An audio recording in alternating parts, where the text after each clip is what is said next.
สวัสดีครับ เตรียมส่งมอบรถยนต์ไฟฟ้ามินิรุ่น Z11 มีโลโก้ด้วย SCP Motor ให้ดูก่อน พาดูรอบคัน อันนี้คือรถรอส่งหมดเลยนะ รอส่งหมดเยอะมาก อันนี้เป็นรุ่น EV Z11 ก็ทั่วไปใส่ตา มีกล้องด้วย กล้องหลัง แล้วก็พาไปดูภายใน คันนี้ก็จะมีที่ชาร์จแบตให้ แล้วก็4 ที่นั่งระบบคันนี้จะเป็นระบบพัดลมถามเพื่อนๆถามว่าร้อนไหมมันไม่ใช่พัดลมธรรมดามันเป็นแบบพัดลมแบบอีกรุ่นหนึ่งเป็นเหมือนกับแอร์คอมครับแต่ว่ามันไม่ใส่น้ำยาแอร์อันนี้ให้ดูตัวเล็กก่อนนะมีตัวเล็กเสร็จปุ๊บเดี๋ยวผมพาไปดูพัดลมข้างหน้า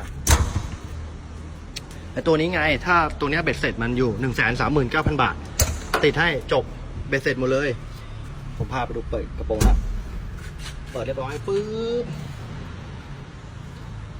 อันนี้มาดูพร้อมกันพัดลมก็จะเป็นพัดลมทรงนี้ครับพัดลมเป็นไดโวตัวใหญ่ก็เหมือนของแอร์นั่นแหละแต่ไม่ได้มีพวกคอยร้อนคอยเย็นต่างๆหน้าตาก็จะประมาณนี้คันนี้ก็คือติดฟิล์ม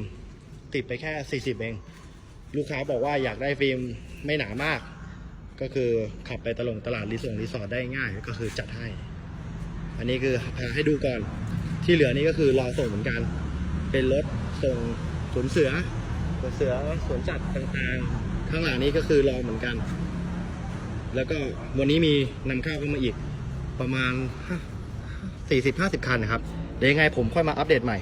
ให้ทราบกันอีกครั้งนึงโลโก้ก็เป็นโลโก้ปกติแข็งแรงทนทานก็คือเป็นของรูปตัว S คือ SCP Motor ขอบคุณจ้ะ